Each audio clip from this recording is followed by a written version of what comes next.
Hello there and welcome along to the latest edition of the Irish Rally Podcast. Well, what about that for an event at Oulton Park where our Irish drivers absolutely busted? It was of course the Neil Stages, which was the opening round of the British Rally Championship, and in this episode we will speak to two of the big winners from the event. First up, it's JWRC driver William Creighton, who took junior honours of course in a very impressive display, and then we'll be joined by Sam Moffett, who took overall honours at Oulton Park in what was a fantastic performance against the cream of the BRC.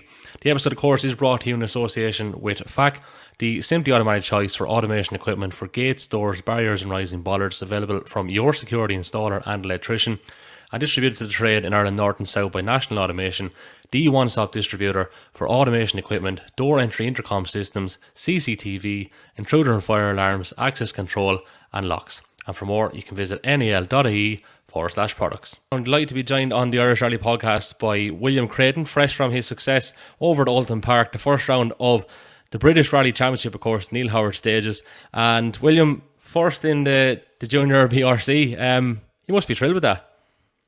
Yeah, thanks for having me on.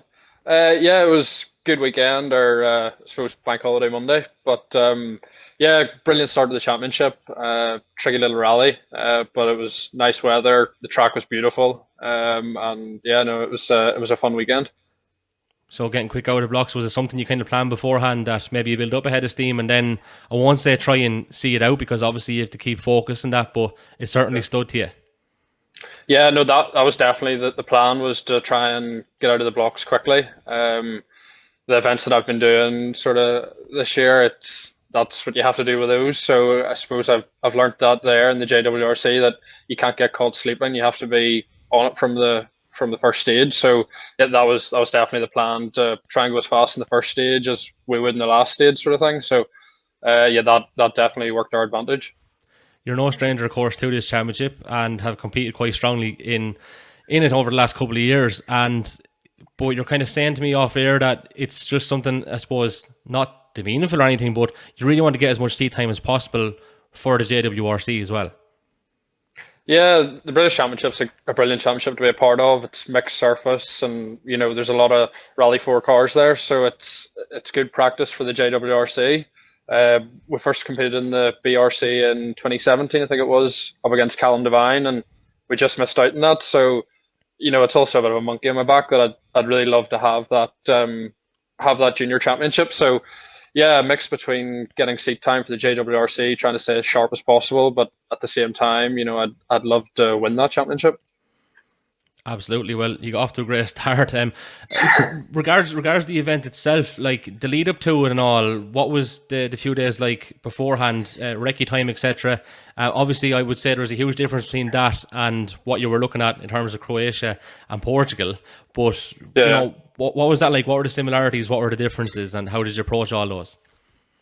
Yeah, well, we got back from Portugal on the Monday evening, and obviously you're tired after an event like that. So it was a short turnaround then to get in the ferry on Saturday to head over. So I didn't put a lot of preparation into the event itself in terms of onboards and notes and stuff like that for Oulton Park before Portugal, because I was just solely focused on that. And then as soon as Portugal was over, started to focus in on Oulton Park and YouTube and onboards, whatever was available to us. And then, of course, it's quite different. We haven't done it for a while. You don't get a recce in a car or anything, so you get the bikes in the trailer and you jump on, you go for a cycle. So I don't know how many miles we clocked up on the bike on Sunday around the track, but that was, it's hard to judge the circuit whenever you're out on the bike and you're not taking obviously things as much speed as you would in the car. So yeah, it was actually quite difficult to do a recce for that, but as I said, it's nice to get out on the bike and at least see your surroundings and get a bearing of where you're going. It had a kind of a Lurgan Park feel to it. Yeah, that's exactly what it was like. Especially there was a little gravel section and it was quite narrow and trees either side of you. So yeah, it was a bit like Lurgan Park, and how tricky Lurgan Park can be, and it's very easy to make a mistake there. So yeah, I'd say that there was a gravel section in the first stage, and that probably, I was confident that I could carry a bit of speed through that, and I think that's maybe where we were able to nick a bit of time in the other boys. Yeah, and I suppose, was it hard to kind of not fall into the whole trap of, you're on a circuit obviously, and you could be mistaken into thinking I'm in a touring car here and stop listening to the notes. So how careful did you have to be, and how cognizant were you of that, like in terms of listening to Liam? Yeah, I mean, it was also difficult that I'm not sure in these single venue rallies, I don't think you're really supposed to have, a set of notes. So, we didn't have the normal pace notes that we would Okay. have for any other rally. So, you had a diagram, and I think it was quite strange because obviously Liam counted me down, and then after that, he maybe maybe didn't say a whole lot because there's not a lot he can say. Obviously, it's really tricky in terms of the splits and merges and lots of cars and tracks. So it's difficult for the navigator. They're trying to do quite a lot of things at the one time.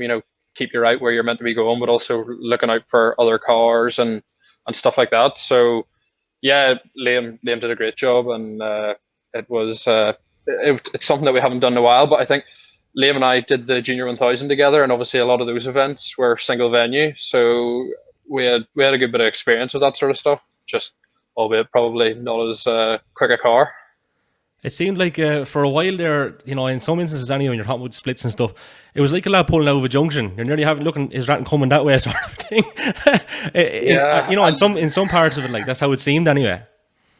yeah, no, it was tricky. I say you're approaching the splits at quite a high speed, so and also there's quite a lot of chicanes, and I think I didn't have much of a mirror left by that stage. So you're trying to look out of a mirror that the boys have taped back on, and you can't see too much out of it.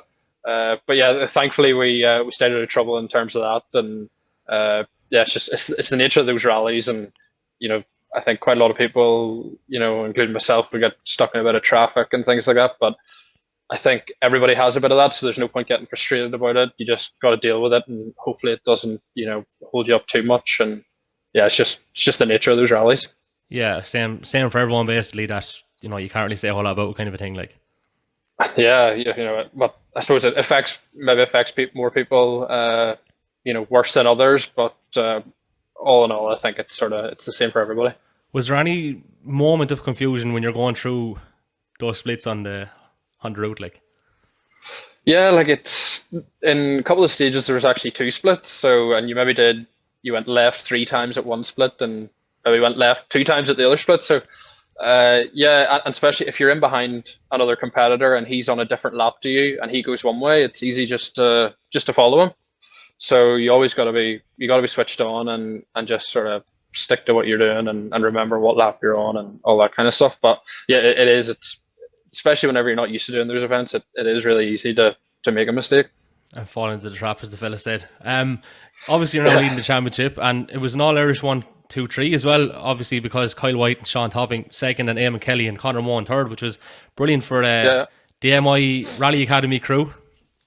yeah, yeah. No, it's good to see all those guys out there, and I suppose there's not a lot of rallying happening at the minute in Ireland, so it's a good opportunity for all these guys to get over there and be part of the British Championship, and I think they all enjoyed the weekend, and the results speak for themselves, and how good the Irish guys are putting it up against the other guys over there. So yeah, that, and obviously the academy have been working hard, when there hasn't been a lot of rallies coming, which has obviously kept everybody focused, and that's showing, yeah, there, that people are getting results and they were ready to rally whenever it came.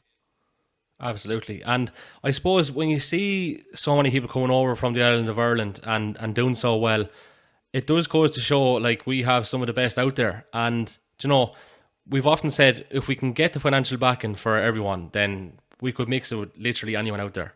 I think James Cullen said it recently with Trevor Agnew.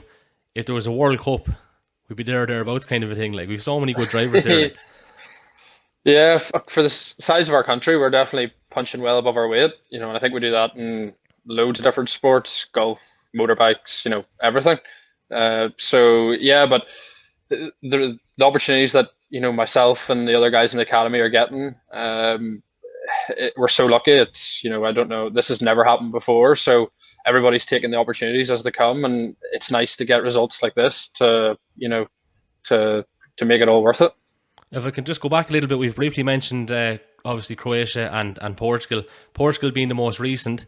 You had to overcome a fair bit of adversity there, and you still put in a pretty good result despite the fact that you had those issues. Like, Yeah, Croatia was probably the most difficult rally I've done in terms of the surface, and just the stages were tricky. And then obviously, as you said, gone to Portugal, and I didn't think our pace would be as close to the top guys as it was. So that surprised myself, to be honest. And I think whenever I saw that the pace wasn't far away, it made me a lot more relaxed in the car, and the driving was probably not as forced. You weren't going into every stage or around every corner thinking, oh, I gotta nick a second here or there, and you didn't overdrive. You just knew if you did your own thing that the time at the end of the stage probably wouldn't be that far away. So it was a big confidence boost. And then, of course, just again, the nature of that rally, it was extremely rough and a couple of mechanical issues, but I think it was a big boost to the confidence. And, going to Estonia now, it gives you a bit of confidence. And I think Estonia is quite specialized, and I think it might be difficult to match the pace just as much as we did in Portugal, but, I'll give it my all and, see what's possible.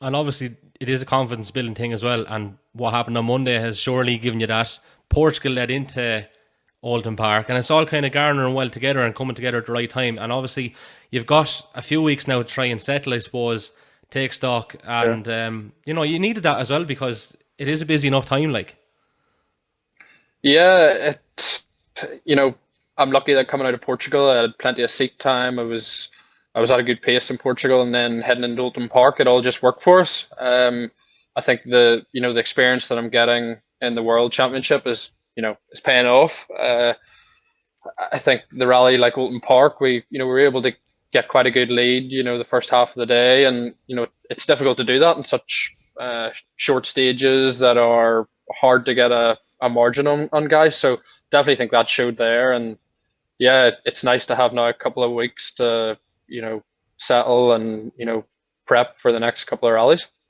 what does a week of the JWRC actually look like? It's so intense, but yeah, so much fun and a huge experience. We fly out on the Sunday to wherever we're going, and then on Monday the M Sport put on it's academy, so they're trying to bring us on and teach us, and they put on lectures and briefings and all they can do to support us and try and bring us on as drivers and the co-drivers as well. So Monday you usually have a briefing and you know, uh, a tire briefing as well, and something a bit of a meeting to do with the rally and overview, that sort of stuff. Anything that needs talked about, any questions we have, and then it all really gets going on Tuesday, straight into recce, which could be 500, 550 kilometers a day in the car, long hours, and the same again on Wednesday, and then Thursday we start with shakedown, usually another tire briefing in the morning, and some media stuff, and yeah, then a ceremonial start on Thursday night, and then the action starts on Friday.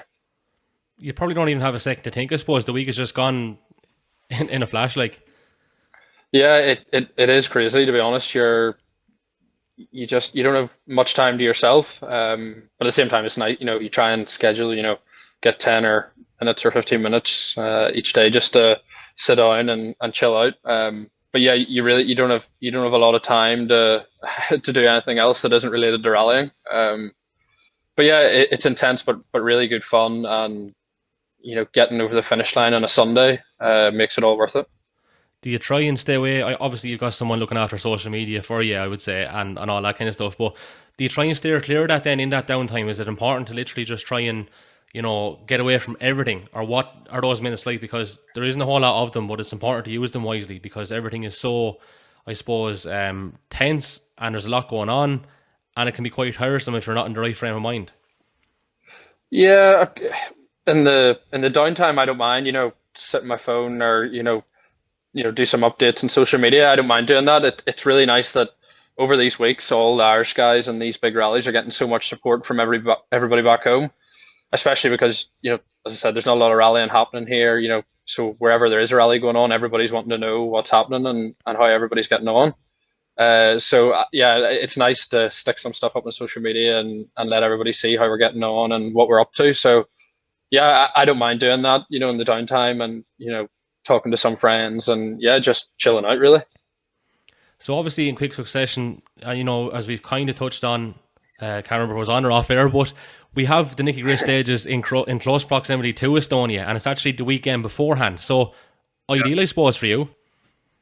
Yeah, perfect for us. And I say that's one of the main reasons that we're doing the championship.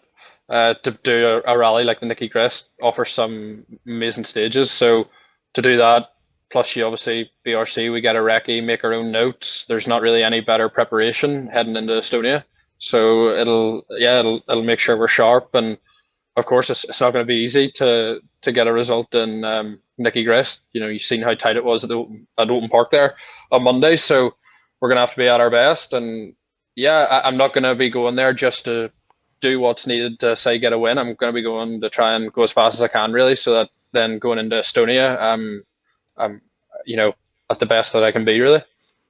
And obviously, I would doubt you're looking towards or looking past the next rally. And even though you've got two in close proximity, but you have to have one little eye, I suppose, on later on in the year where there possibly is going to be a little bit of a clash, is there? With a round of the BRC. Yeah, to be honest, I can't remember what rally it was. The Grampian, maybe. I think Ypres is in around the same weekend, isn't it? Yeah. So obviously we'll be in Ypres. So I think we can afford to drop one round of the BRC. So again, we can't really afford any mistakes. But yeah, obviously we'll not be able to make that one. But yeah, looking forward to Ypres at the same time. But yeah, the JWRC calendar. Oh yeah, it's amazing as long as it's dry. I think it'll be a bit tricky in the wet, especially with all the world cars there, and there's going to be a huge field of R5s. So in the wet, it'll definitely be like driving through a field. But yeah, the JWRC calendar will go so quickly. So at the same time, I'm just trying to enjoy it as much as I can, and already trying to think about the next year and planning and see what we can do. And once we get a taste, or I've got a taste for the World Championship, it's really the only place you want to be, especially for progressing yourself. It's fair to say the drug is kicking in, so. Yeah, definitely. It's I've got the bug. Yeah, 100%. So in terms of what's happening on the island of Ireland, then obviously Motorsport Ireland did produce a calendar during the week. Are you going to get time to maybe have a look at a couple of those events, do you think, or what way is this going to pan out? I know your priorities are lying with the JWRC, and you'd be looking at this BRC obviously now too, and you'd be thinking, Jesus, a championship and that as well. But, is there a kind of a temptation to think, wouldn't mind a few rounds of that now if it was going as well? Yeah, like I'm happy. I'd love to do every rally that's happening. But of course the focus is on the JWRC, and the BRC is our practice for that, and we want to do well in that championship. So we can only do so much. But yeah, if any opportunity arises, of course, we'd love to do more rallies. But I haven't given it any thought, and the likelihood of us doing a lot of too many rallies over here is probably slim. But it's great to see the calendar out, and a lot of nice rallies on that. So fingers crossed that all goes ahead, and we get things kickstarted again here. Yeah, plenty of positivity. Like, I mean, in comparison to a couple of months ago, it looked pretty bleak. I suppose you were fortunate enough that you did get to go overseas and compete, William. Yeah. But for a lot of people here, they were like, geez, are we going to have an event? Are we not going to have an event? Yeah. And we do have a bit to go still. We won't get carried away, but it's looking very, very likely we'll have some good news, which is fantastic, because I know on this podcast last year, we were kind of saying at the time, the hopes were hinging on Wexford, and that was a couple of months ago. We're still here. Yeah. We're a bit more hopeful this time, and I just get the feeling that we have a bit more of a better chance, I suppose, of seeing something happen. Yeah, like our JWRC program, it was probably, we always wanted to do that, but it was organized quite late. So I'm one of the lucky ones that have been able to do a bit of rallying, quite a lot of rallying throughout COVID. And for others here, I'm sure they're jealous, and they're just looking forward to getting going again. So yeah, I really hope that everything does kickstart here, and I'm sure it will very soon. And I'm sure there's going to be huge interest already. Some of the events that are going on, it's fastest finger first in terms of the entry list. So yeah, it's good to see everybody's raring to go. Yeah, and I suppose you know yourself, you know how lucky you are. I suppose you're very grateful for that. I can actually tell by you. It's very, very clear. The other thing you're lucky with as well is the time off. Other lads don't be so lucky with that sort of crack. You're kind of fortunate enough in Yeah, that regard. yeah, I'm so lucky. Obviously I've got the full support of my family for the rallying that I do, and for that I'm also grateful. We've got a family business in Belfast that again we've been lucky throughout COVID. It's been very busy, so yeah, I was straight out of uni and no time to think really. I did my exams from home and parachuted in then to the business and tried to help in whatever I could. And there was always something to do, and there always will be something to do there, which is I'm very fortunate for. But yeah, I'm lucky that I don't have to be in 9 to 5 Monday to Friday. I can really focus on the rallying whenever it's on the run up to events. So, but to be honest, you couldn't do this if you didn't have that luxury. And all the guys really in the JWRC are in the same boat, and some of them even are 100% just rallying. So yeah, I'm really lucky, and I know that. But yeah, I'm gonna enjoy it while I can, and I'll give it my full focus for however long that's possible. See where we can get to, and yeah, it's there's plenty of time for a 9 to 5 job whenever I'm older. But Absolutely. yeah, no, I take it while I can. Yeah, because these obviously the next, I suppose, 10 to 15 years are crucial, because that's when, okay, we see it in Ireland and we've seen it in Britain when guys go into their 40s and in some cases into their 50s are still quite competitive. But as a driver, I think it's fair to say you're kind of at your peak at the age you're at now for the next Yeah. 10 to 15 years, and you need to make that count, don't you? Yeah, I suppose it depends what you want to get out of rallying, and guys at different ages or different stages in their careers, and they're in it for different reasons.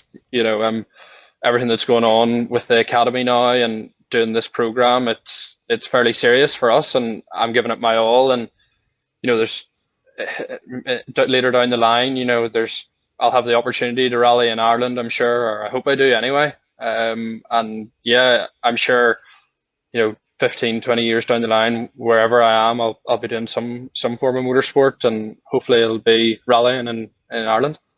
Yeah, and looking after Creightons, of course, as well, on the nine to Yeah, five. yeah, I'll have to definitely be doing that to yeah, to earn some money to spend going rallying. That's it. Listen, William, congratulations again on the other day.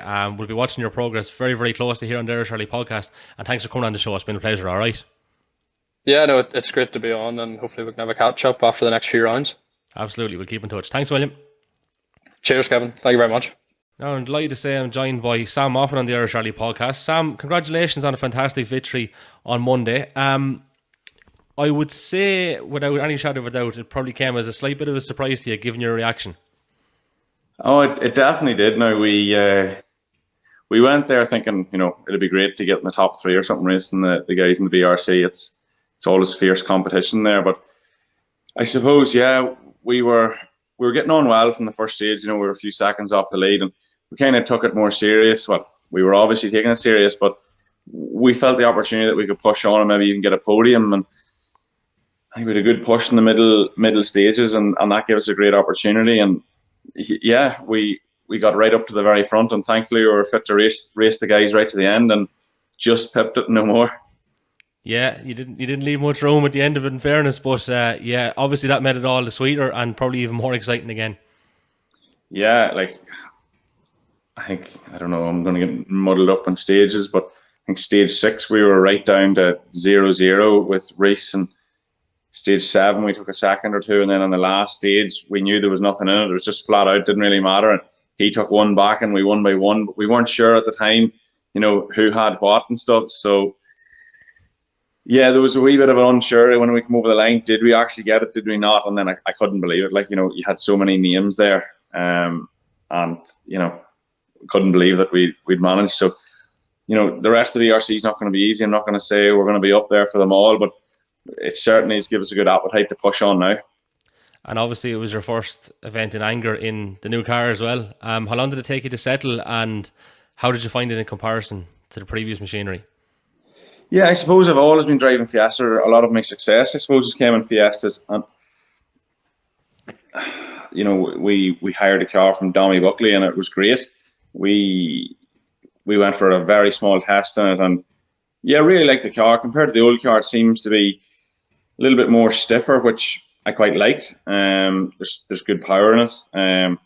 Hard to say exactly where the benefits are. I really like the old car, and anyone who's ever heard me talk about the old car, I really did enjoy it. And yeah, this just seems to be a step up, and it's great to see it racing the Volkswagens, because everyone talks about the Volkswagen being the top car, but I think the Fiesta showed at the weekend there was more than one of us racing the Polos, and good to be putting the times in again. I mean, it gives me good confidence going into the rest of the BRC that we have a good car, and it's fit to compete with all the other R5 cars, and delighted and glad it worked out.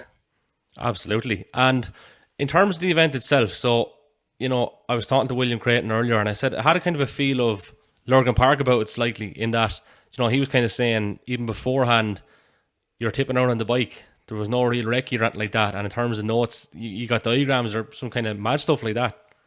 Yeah, a bit of a squiggle around a page, but yeah, it wasn't easy, trying to I wouldn't say it was circuit racing at the same time. There was an element of it for sure, but like we done quite a lot of gravel sections, jumps, water splashes, tight chicanes, some very tight, and in fact I think part of the gravel was one of the reasons that on stage 5 and 6 that we actually caught back up to the lead. It was quite dusty, and there was commitment in there in the gravel with the dust and everything. I think that's where we gained some of our time. And yeah, it was a strange first round for the BRC, but I enjoyed it. I think the recce maybe was the strangest part, but as a rally and on the first round of the BRC, it was very welcoming to meet the whole BRC and everything. So yeah, we were very happy with it.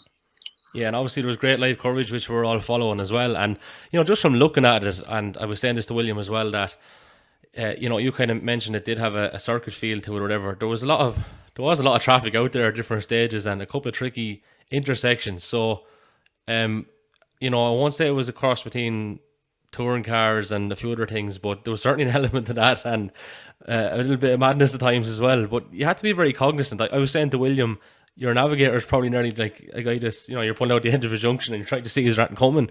At times it seemed that way, but I don't know, was it actually like that to compete in?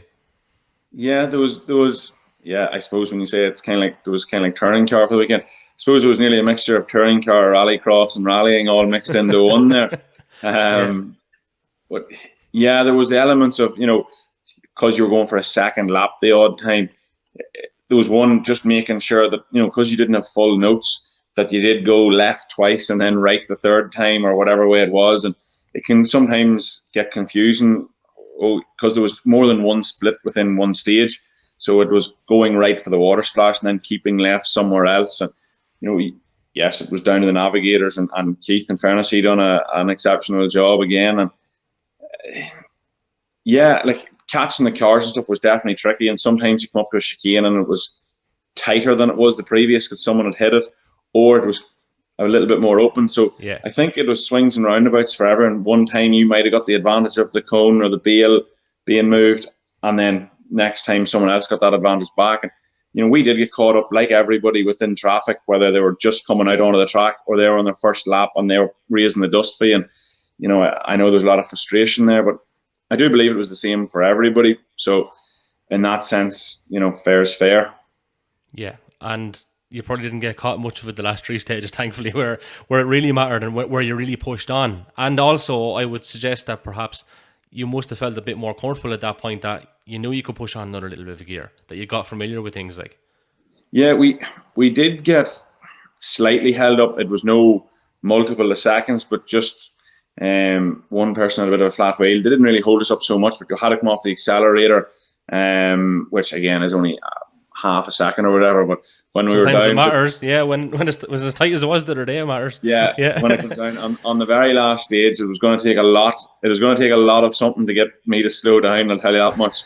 And thankfully, on the last stage now, the person who came out on their first lap we had a good enough distance, or they were going hard enough that we did get a clean enough run at it. And yeah, I suppose it was just one of those days that luck was on our side. I'm very grateful for it. And I think it was a credit to the event organisers to get the spacing somewhat right. You know, it was never that you're landing out right at the exact same time as someone. There was that element of, you know, you had to catch them. It wasn't just racing side by side all the time. You may have had to catch that person. So, yeah, what do you do, I suppose? How did Josh find it then? Was he kind of similar sentiment? Yeah, I think, well, Josh normally goes very well in those type of events. I think they were just trying to get their feel with the Hyundai there. I do know that there's never much in between us anytime we do race. So I think he had a few challenges under his belt, and, you know, I do fear myself in the gravel where he goes very hard there. So we'll see how he goes in the next round. So I'd say he's going to be a force to be reckoned with now when we get to the next round. Yeah. So, like, in terms of your plans prior to the event and now your plans after the event, was it your intentions to do a full season hell for leather beforehand? And if not, I'd imagine things have changed a little bit since Monday, given the fact you're leading the thing now. Yeah, well, that, I suppose, the prep up to the rally was I was out of the country on business all week, and I came back home and repacked the bag and went to the rally. I suppose I'm not a person who's looking at career out of rally, and it's a hobby, and I want to enjoy it as much as possible. And that's what I said to Keith going into the very last stage, is like, you know what, Keith, let's go out and enjoy this as much as possible, because that's what we're here to do. So look, my commitment up to it was not days of preparation or anything. It was work, and, you know, if I can balance both lives, you know, it's always good. I suppose, yes, there'll be a more serious approach to it, which wouldn't have been as high in my priority going up, thinking that I may not be racing the guys at the very, very front of the BRC. I knew I wouldn't be, you know, 15th or whatever. I kind of had an idea that we run in around 5th, 6th. But yeah, we're now at the top, and it will make me focus more at night and try and watch old DVDs of people or YouTube of people from the Nicky Grist and all the other rallies, and it will make me put in the effort. And I can remember back from 2017 when we won a few championships in Ireland, the dedication it takes from finishing 5th to trying to be at the very top takes a hell of a lot of work. And if we want to compete there, the effort is going to have to go in, because these guys do not hang around in the forests. And if I can bring you back to 2017, when you won the Tarmac Championship, the National Championship, and the Forestry Championship, first time I think it's been ever done, like, what was your mindset at that time? Was it to be dead serious about all three? Was it kind of like the way you approached the British Championship initially and relaxed a little bit? And how does your thought process get tailored, I suppose, in the middle of all that? Because, yeah, as you mentioned, you do have the business, you have the family life as well. How do you kind of make that work and find the right balance? Yeah, I suppose 2017, you know, we had a lot of work on and stuff as well. And I suppose the trickiest championship, and not taken away from any of the rest of them, was the Irish Tarmac. And we wanted to win that. And we wanted to win them all, but we never thought, you know, it was kind of a matter of, we'll keep going until one kind of falls by the wayside. Mm-hmm. But the one that I really, really wanted was the Tarmac. And then, you know, we won the first 2 rounds of the National, went to the Tarmac. We had a good start to it as well. And the Forestry came in, and we had a great start as well. So I was kind of like, where are we going with this? And but it was always the Tarmac that I really wanted, because, you know, you had so many names in there, and I really wanted it. But then the National, we had such a good start. And we won all 6 rounds of that, and we got that secured quite early in the year, and that let us focus more on Tarmac. And in the gravel, my pace in the gravel, even today, might not be its best. And yeah, we put a bit of effort into getting the gravel, because I really struggled with watching the DVD just to do the gravel, and getting no recce, because I think in any part of rallying, the notes is the most important thing, and that's what I couldn't get doing in the gravel. But we knuckled down, and it's all about homework, sitting at night at 10 or 11 o'clock with your co-driver and just saying, right, we're going to watch this stage a few times. And, you know, it's not something I did before then. It's not something, you know, I sickened myself in 2017. And the only time I went back to watching DVDs or trying to find the last little seconds so you're right at the top was for Donegal in 2019. And it's the difference between 5th and 6th and racing for 1st and 2nd is putting in that little bit of extra and effort. And I think if we want to compete here with these guys in the British, it's going to take that little bit of extra effort. Yeah. So you're going to revert back to those kind of tactics where, and obviously that, before that weekend ended in such tragedy, that had been going so well for you because you were obviously ahead at the time. So is it that, are you planning on kind of adopting that now again, that you've won this event? You're like, okay, I need to kind of go back to this route and really study really hard because, not many drivers have won that British Championship either, and it's something that you'd like to have. You have your key Cronins, you have, Billy Cohen is 1 or 2, but you'd love to, maybe even out 1 or 2 in the middle of that. But Jesus, Sam Moffat's name beside that now wouldn't be a bad thing either, would it? No, it wouldn't be a bad thing for sure. It'd be nice to do it. It's definitely not going to be easy and a lot of hard work. But I think it's always, and 2017 was the same. It was a team effort. Tom Gahan gave me a very reliable car in 2017 to be fit to do that. I had very dedicated co-drivers that allowed me to also do that. And with Carl Atkinson, Keith Moriarty, James Fulton, and Stephen Thornton and Dara Kelly as well all sat with me in 2017. And I don't believe it's all down to the driver, it's all down to the team. And this year we have Dommy and Keith, and I think it's going to come down to the whole team play and getting set up right and everything. And it's definitely not going to be just won by me on my own. So it's going to take a full package to try and progress this further. And obviously, just looking at the calendar, which was brought out by Motorsport Ireland this week, and again, we're hopeful that those events can go ahead. It does seem like it will facilitate a proper assault on the British Championship. The only thing that I could see that was clashing was Donegal Harvest, which you probably would be looking at, and let me just check now because I do have the calendar here to hand as well. Which one that was? The Mull Rally, I think it was. Yeah, the Mull Rally it was clashing with. So it could work out fairly alright in that you might get to do all those events and still have a little, venture on some of the other stages as well, which you obviously love first and foremost. Yeah, like one I'm very excited for would be Cork. I think it's some of the best stages in the country and down there, and it'd be really nice to get doing them. If it fell just before a tarmac rally in the BRC, it'd be all the better for a bit of testing. Mm-hmm. The roots of me and Josh's rallying has always been in Ireland, so if we can get a bit of rallying back home, it's always a great benefit and an easy enjoyment, spin down the road and no flights and all that. So we'll take it if we can get it. Absolutely, and it's great that it is looking so promising as well, Sam, in comparison to where we have been, because even up to a couple of months ago, it wasn't looking great there, and now we seem to have a little bit of light. Yeah, it's great to get the light on, in all aspects of motorsport, hill climbs, autocross, everything seems to be coming back now. And, it's a credit to the effort of being put in by the clubs and stuff. And it'd be great to see a bit of rallying going back and hopefully, we can get the excitement back in and keep people interested in our sport, because I know we've had some challenging years with it, and with insurance and different things. Hopefully it can all get better and we can enjoy the rallying and people stand on the hedges again. Yep, couple of last things before we finish up. One thing that just struck me was the whole thing where you're kind of, maybe you didn't use this exact phrase, but kind of in it for the crack. You're very good at it. Like, is there a thought process? Surely there's ability and skill there to do it as a profession. Like, no, I don't. Was it a thought process 10 years ago? No. Never. I enjoy it now. Nor my brother, I wouldn't say.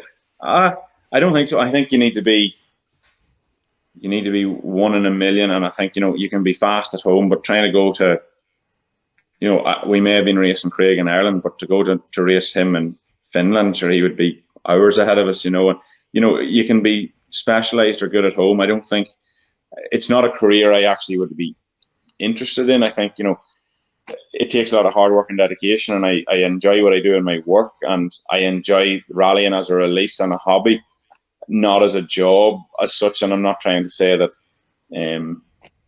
I wouldn't be grateful if I got the opportunity, but I think with a head on my shoulders, I'd rather look at life in general and what I want to do for the rest of my life. And rallying as a hobby is what I'm very happy at, and if I'm good at it and good enough to win a few rallies at it, all the better.